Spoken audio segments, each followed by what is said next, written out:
বাঁধাকপির পরোটা বানিয়েছিলাম। তো চলো তোমাদের সাথে একটু শেয়ার করি। প্রচণ্ডই টেস্টি রেসিপি একটা, তোমরা অবশ্যই একবার হলেও ট্রাই করো। তার জন্য এখানে হাফেরও হাফ আমি বাঁধাকপি নিয়েছি আর হাফ পেঁয়াজ নিয়েছি। পরিমাণটা আমিও আমার অনুযায়ী নিয়েছি, তোমরা যতটা বানাবে ততটা এর থেকে বেশি নিতে পারো, আবার কমও নিতে পারো কম বানালে। তো আমি এখানে হাফেরও হাফ বাঁধাকপি আর হাফ পেঁয়াজ নিয়েছি আমার পরিমাণ অনুযায়ী। বাঁধাকপিটা আমি প্রথমে গ্রেটার দিয়ে গ্রেট করে নিয়েছি, সেমভাবে পেঁয়াজটাকেও আমি গ্রেট করে নেব। নিয়ে দুটোকে একসাথে আমি এখানে মিশিয়ে দেব। দুটোকে মিশানোর পরে একটা জল যে বেরোবে, সেই জলটাকে আমি হাতের সাহায্যে চিপে নিয়েছি। তো সেটা দেখানো হয়নি, ভিডিওতে স্কিপ হয়ে গেছে। তারপর আমি চলো এক এক করে এর মধ্যে মশলাগুলো দিয়ে দিই। গোলমরিচ গুঁড়ো, গরম মশলা গুঁড়ো, হলুদ দিয়েছি, জিরে গুঁড়ো, শুকনো লঙ্কা গুঁড়ো, চাইলে তোমরা কাঁচা লঙ্কা ইউজ করতে পারো এখানে, চিনি আর সামান্য একটুখানি আদা বাটা দিয়ে আমি সব কিছু একসাথে ভালোভাবে মিশিয়ে নিচ্ছি। মশলার সাথে বাঁধাকপিটাকে মিশিয়ে নিয়ে এবার আমি এটাকে সাইড করে রেখে দেব। আমি কিন্তু লবণটা দিইনি আগে থেকে, লবণটা তোমরা দেবে না। লবণটা দিলে কিন্তু এর থেকে জল ছাড়তে শুরু করবে, তখন পুর ভরতে ভীষণই অসুবিধা হবে। আর এখানে আমি 2 হাতা আটা আর 1 হাতা ময়দা নিয়েছি। চাইলে তোমরা আটাও করতে পারো, চাইলে শুধু তোমরা ময়দারও করতে পারো, বা শুধু আটা ময়দা মিশিয়েও এইভাবেও করতে পারো। আমি লবণ নিয়েছি স্বাদ অনুযায়ী আর তেল দিয়েছি, দিয়ে ময়ামটা আমার হয়ে গেছে। তারপর আমি অল্প অল্প করে জল ঢেলে একটা ময়দার ডো তৈরি করে নিচ্ছি। এই দেখো, এই ডোটা খুব নরমও হবে না, আবার খুব শক্ত হবে না, এই রকম হবে। সেটা আমি 15 মিনিটের মতো রেখে দিয়েছি রেস্টে। এবার 15 মিনিট আমার হয়ে গেছে। ঢাকনা খুলে এবার আমি বাঁধাকপির মাখাটার মধ্যে আমি লবণ দিলাম।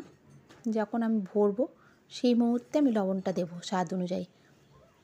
আগে থেকে যদি আমি লবণটা দিতাম তাহলে এখানে জল থাকতে শুরু করতো, তখন পুর ভরতে ভীষণই অসুবিধা হয়, পুর ভরাই যেত না।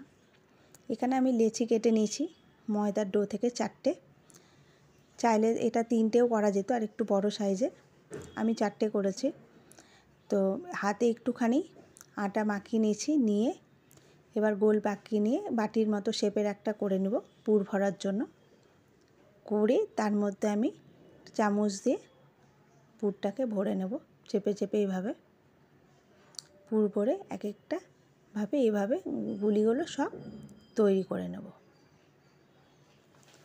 আটাটা একটু হাতে লাগিয়ে করলে সুবিধা হয়, কারণ অনেক সময় হাতে লেগে যায়।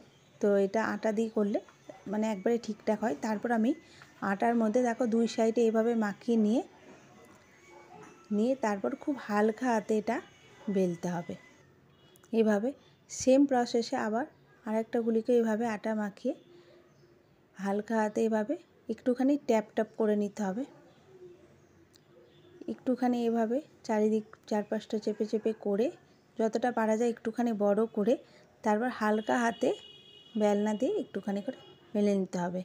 দেখো একটুখানি করে জল ছাড়তে শুরু করেছে। আমি এখন লবণ দিলাম তা সত্ত্বেও, তার জন্য লবণটাকে একেবারে আগে দেওয়া চলবে না।